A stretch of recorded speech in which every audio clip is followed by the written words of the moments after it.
Bismillahirrahmanirrahim. Assalamualaikum warahmatullahi wabarakatuh. Waalaikumsalam Waalaikumsalam warahmatullahi wabarakatuh.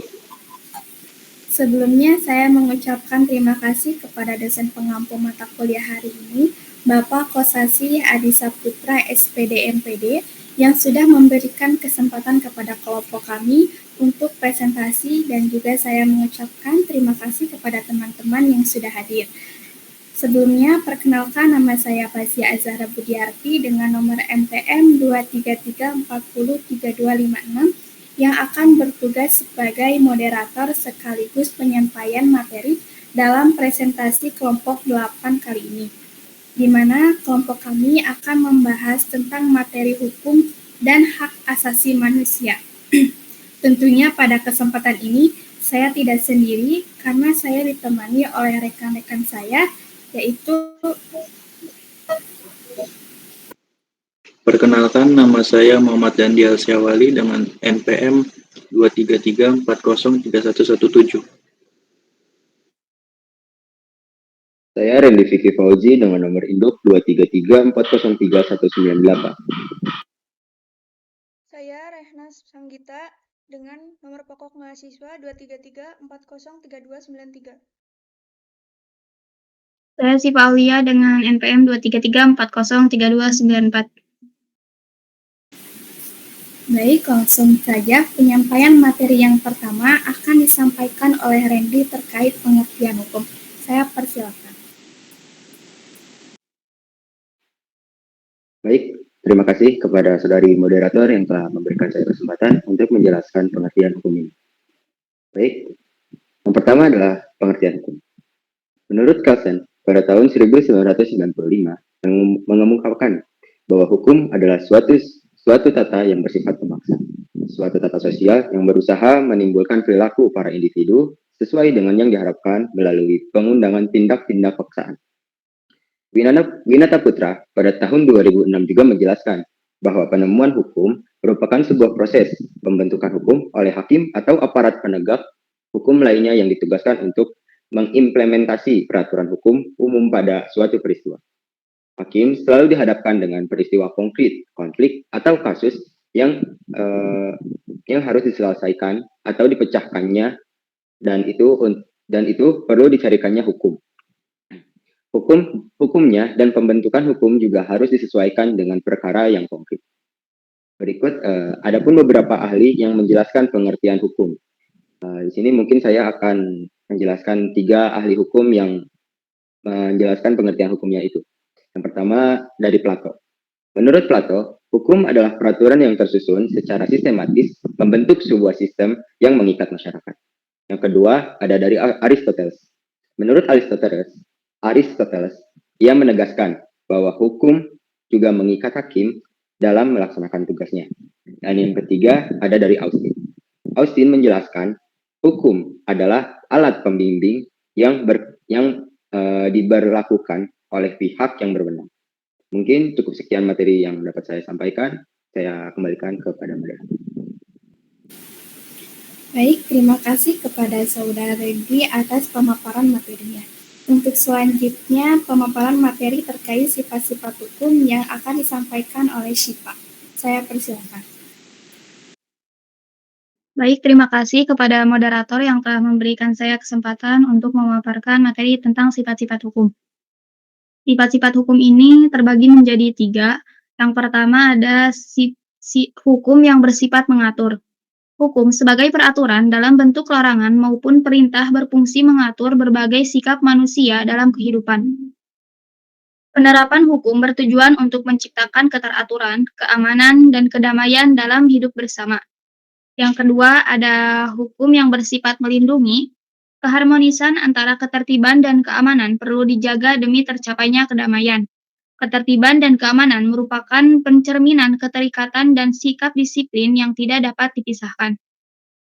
Yang ketiga, ada hukum yang bersifat memaksa. Adanya sanksi bagi pelanggar atau aturan-aturan dalam pergaulan hidup membuktikan bahwa hukum bersifat memaksa, artinya hukum memiliki kekuatan dan kewenangan untuk memaksa setiap orang memenuhi setiap peraturan. Sekian dari saya kembalikan kepada moderator. Baik, terima kasih kepada Saudari Sipa atas pemaparan materinya. Untuk selanjutnya, pemaparan materi terkait tujuan hukum dan teori-teori dalam hukum yang akan disampaikan oleh Saudara Dandi. Saya persilakan. Baik, terima kasih kepada moderator. Di sini saya akan memaparkan materi tentang teori dalam hukum. Ada 4 teori hukum yang menjadi dasar pengembangan hukum. Yang pertama ada teori Yunani dan Romawi. Menurut teori ini, sebelum abad ke-6, hukum sebagai sebuah kekuatan yang berisi strategi untuk dapat bertahan hidup. Setelah abad ke-6 hingga abad ke-1, hukum dijadikan petunjuk hidup di dunia dalam menjunjung tinggi nilai-nilai keadilan, keamanan, dan menciptakan kesejahteraan. Lalu yang kedua, teori hukum alam. Menurut teori ini, ada 2 jenis hukum yang akan berlaku, yaitu hukum yang ditetapkan oleh penguasa dan hukum yang lahir tanpa pengaruh pandangan manusia. Yang ketiga ada positivisme dan utilitarianisme. Menurut teori ini, hukum adalah perintah yang harus dilakukan. Keputusan yang dihasilkan harus dideduksikan secara logis agar penghukuman dapat ditegakkan. Namun, hukum yang diundangkan harus dipisahkan dan hukum yang diciptakan. Lalu yang keempat ada teori hukum murni. Menurut teori ini, hukum bebas dari naluri kekerasan, keinginan-keinginan, dan sebagainya. Penyisipan ilmu-ilmu politik, sosiologi, sejarah, dan pembicaraan tentang etika tidak dapat dilakukan dalam sebuah hukum. Selanjutnya, ada materi tentang tujuan hukum. Hukum bertujuan mendatangkan kemakmuran bagi masyarakat, mengatur tata laku kehidupan manusia sebagai pedoman bertingkah laku, menjamin ketertiban dan keamanan sebagai wadah terwujudnya keadilan sosial dan sebagai sarana penggerak pembangunan. Tujuan hukum pada dasarnya merupakan sebuah alat untuk memanusiakan manusia di dalam hukum. Terdapat teori-teori tujuan hukum. Menurut teori etis, hukum bertujuan menciptakan keadilan, sedangkan menurut teori utilitas, hukum bertujuan memberikan kemanfaatan bagi semua orang. Apabila kedua teori ini digabungkan, hukum bertujuan memberikan keadilan demi tercapainya kehidupan yang tertib.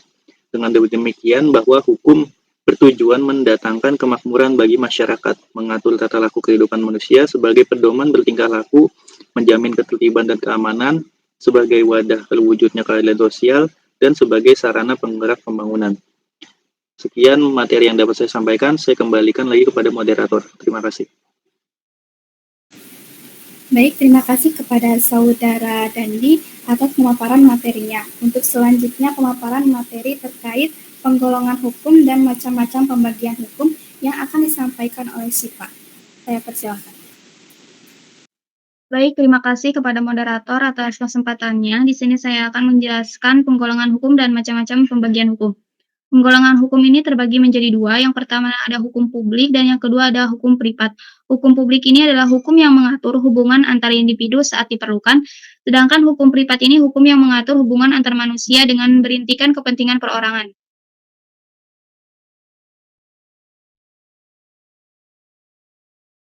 Selanjutnya, macam-macam pembagian hukum. Di negara Indonesia ini terdapat 8 macam pembagian hukum dalam peraturan perundang-undangan. Yang pertama, menurut sumbernya, dibagi menjadi 5. Yang pertama ada undang-undang. Dalam undang-undang, pengertian secara luas yaitu hukum yang berasal dari peraturan perundangan yang dibuat oleh DPR dengan persetujuan Presiden. Yang kedua ada kebiasaan atau hukum adat merupakan perbuatan yang dilakukan oleh anggota masyarakat secara berulang-ulang. Yang ketiga ada traktat atau perjanjian, yaitu hukum yang bersumber dari perjanjian yang dilakukan oleh 2 negara atau lebih dalam bentuk tertentu. Yang keempat ada jurisprudensi, yaitu keputusan pengadilan terdahulu yang sudah ingkrah dijadikan pedoman dalam mempertimbangkan atau memutuskan perkara yang sama. Yang kelima ada doktrin, yaitu pendapat para ahli dalam memberikan pandangan terhadap hukum tertentu. Yang kedua ada hukum menurut bentuknya, terbagi menjadi 2. Yang pertama hukum tertulis dan yang kedua hukum tidak tertulis. Yang ketiga ada hukum menurut tempat berlakunya, dibagi menjadi 4. Yang pertama hukum nasional, yaitu hukum yang dibuat dan berlaku dalam suatu negara untuk mengatur urusan negara dan mengatur penduduk yang berdomisili di negara tersebut. Yang kedua hukum internasional, yaitu hukum yang mengatur hubungan antara negara satu dengan yang lainnya dalam dunia internasional. Yang ketiga ada hukum asing, yaitu hukum yang berlaku di negara lain. Dan yang keempat ada hukum lokal, yaitu hukum yang berlaku pada wilayah tertentu dalam suatu negara seperti hukum adat suku Bali. Yang keempat ada hukum menurut waktu berlakunya. Yang pertama, ius constitutum, yaitu hukum yang berlaku saat ini pada masyarakat tertentu dalam daerah tertentu. Yang kedua, ius constituendum, yaitu hukum yang berlaku pada waktu yang akan datang. Next. Selanjutnya ada hukum menurut cara mempertahankannya dibagi menjadi dua, yaitu hukum material dan hukum formal. Hukum material yaitu peraturan yang berwujud perintah dan larangan seperti hukum pidana, hukum perdata, dan hukum pedagang. Yang kedua, hukum formal yaitu hukum yang mengatur bagaimana caranya mengajukan suatu perkara ke muka pengadilan dan bagaimana caranya hakim memberikan putusan seperti hukum acara pidana dan hukum acara perdata. Selanjutnya, hukum menurut sifatnya dibagi menjadi dua, ada hukum yang memaksa dan hukum yang mengatur. Hukum yang memaksa yaitu hukum yang tidak dapat dikesampingkan sehingga dalam pelaksanaannya harus ditaati oleh setiap manusia. Yang kedua ada hukum yang mengatur yaitu hukum yang dapat dikesampingkan apabila pihak-pihak yang bersangkutan telah membuat peraturan sendiri dalam bentuk perjanjian. Selanjutnya menurut wujudnya dibagi menjadi dua, ada hukum objektif dan hukum subjektif. Hukum objektif ini adalah hukum yang berlaku umum dan tidak mengenai orang atau golongan tertentu. Yang kedua, hukum subjektif yaitu hukum yang berlaku untuk dua orang atau lebih serta menimbulkan hak dan kewajiban. Yang terakhir ada hukum menurut waktu berlakunya dibagi menjadi dua, yaitu hukum privat atau hukum sipil dan hukum publik atau hukum negara. Hukum sipil ini yaitu hukum yang mengatur hubungan antar individu-individu dalam masyarakat dengan menitik beratkan pada kepentingan perseorangan. Yang kedua, hukum publik atau hukum negara yaitu hukum yang mengatur hubungan antara perseorangan atau warga negara dengan pemerintah seperti hukum tata negara, hukum administrasi negara. Sekian presentasi pemaparan materi dari saya kembalikan kepada moderator.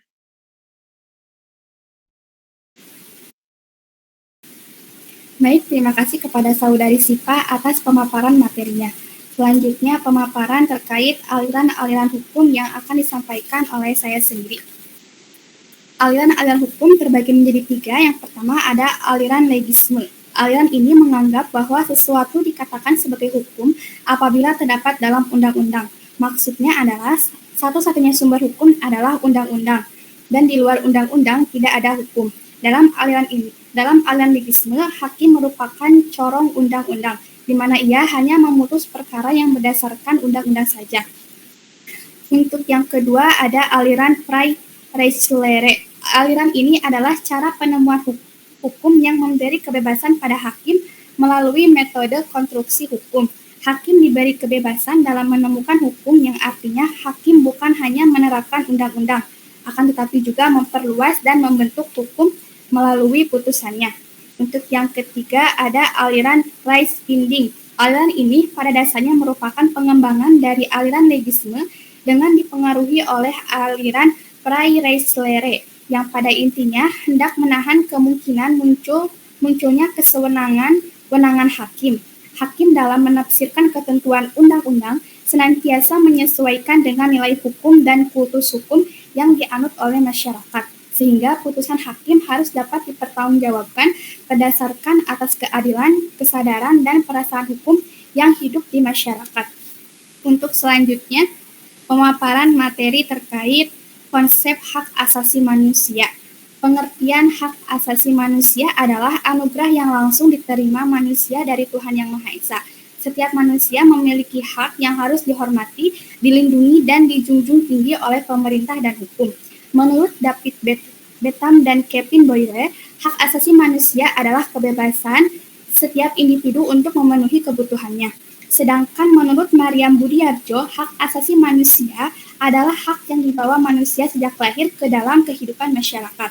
Karena sifatnya yang universal, setiap orang memiliki hak yang sama tanpa membedakan bangsa, ras, agama, golongan, dan jenis kelamin. Dengan demikian, semua orang harus memperoleh kesempatan perkembangan sesuai bakat dan cita-citanya.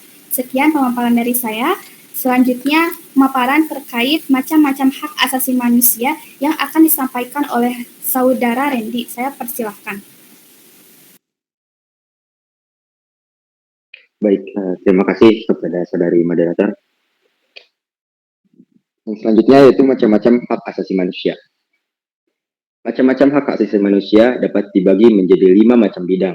Yang pertama ada bidang politik, bidang pribadi, mohon maaf.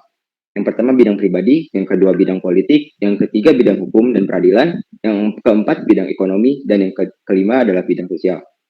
Sekian materi yang dapat saya sampaikan. Saya kembalikan ke moderator.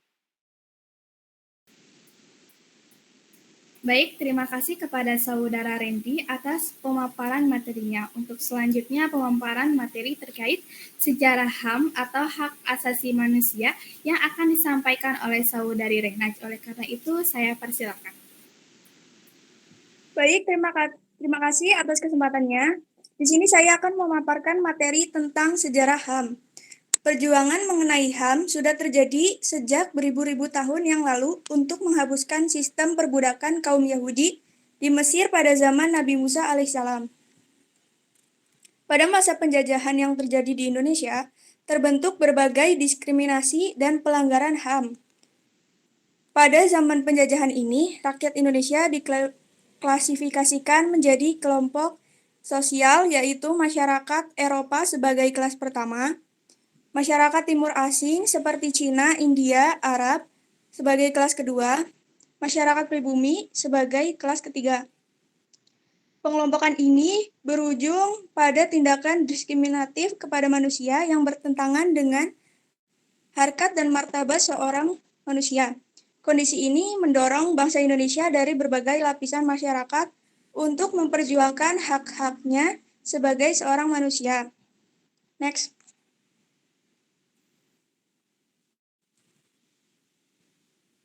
Perjuangan HAM dapat dilihat dari momentum yang terjadi seperti Kebangkitan Nasional tanggal 20 Mei 1908, Sumpah Pemuda 28 Oktober 1928, UUDRIS, UUDS 1950 secara tertulis mencantumkan konsep HAM. Ketetapan MPRS nomor 14 MPRS tahun 1966 tentang pembentukan panitia ad hoc untuk menyiapkan dokumen rancangan piagam hak asasi manusia dan hak serta kewajiban warga negara. Sidang Istimewa MPR 1998 merumuskan piagam HAM secara eksplisit melalui Ketetapan MPR RI nomor 17 MPR 1998 tentang pandangan dan sikap bangsa Indonesia terhadap HAM. Ketetapan MPR nomor 17 ini dijabarkan dalam Undang-Undang RI nomor 39 tahun 2000 sebagai pelaksanaan HAM di Indonesia. Next.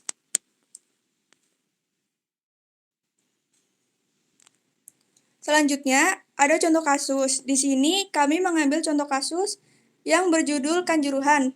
Pada tanggal 1 Oktober 2022, momen kelam sepak bola tanah air Indonesia terjadi di Stadion Kanjuruhan, Malang, Jawa Timur.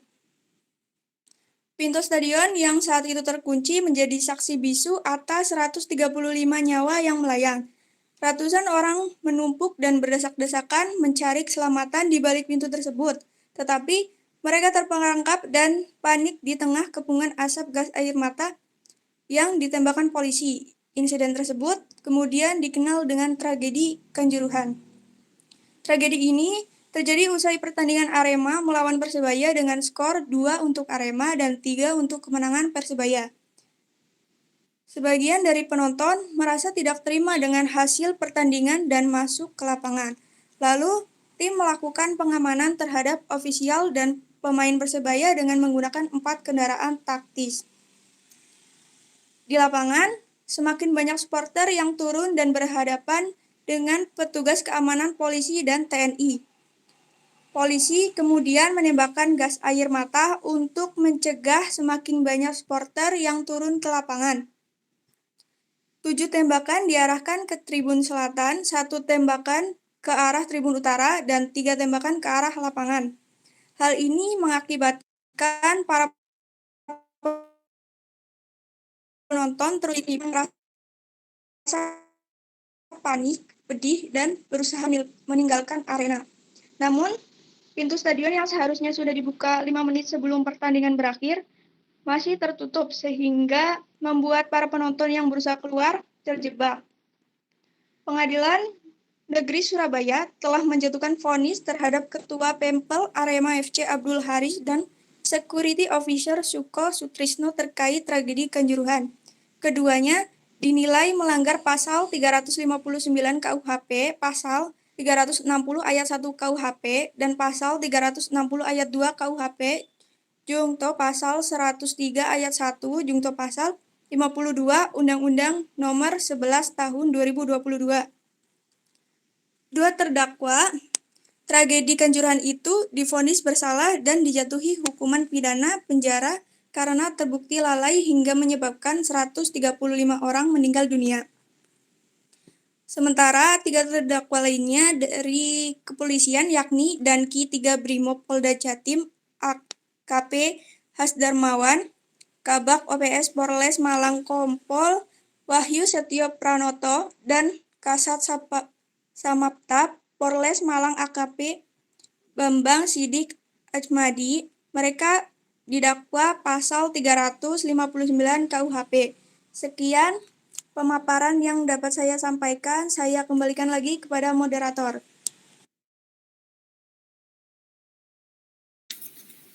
Baik, terima kasih kepada Saudari Rehna atas pemaparan materinya. Sesi penyampaian materi sudah selesai, selanjutnya sesi diskusi. Apabila teman-teman ingin bertanya, bisa mengisi pertanyaannya di kolom komentar di bawah video ini. Terima kasih kepada dosen pengampu kita yang nantinya akan memberikan saran dan insight baru di mata kuliah hari ini. Dan juga terima kasih kepada teman-teman yang sudah menyimak dari awal hingga akhir. Harapannya dari apa yang didiskusikan dan dipresentasikan bisa menjadi manfaat untuk kedepannya. Karena dirasa presentasi kita sudah cukup, maka saya sebagai moderator akan menutup presentasi hari ini. Terima kasih. Wassalamualaikum warahmatullahi wabarakatuh. Waalaikumsalam warahmatullahi wabarakatuh.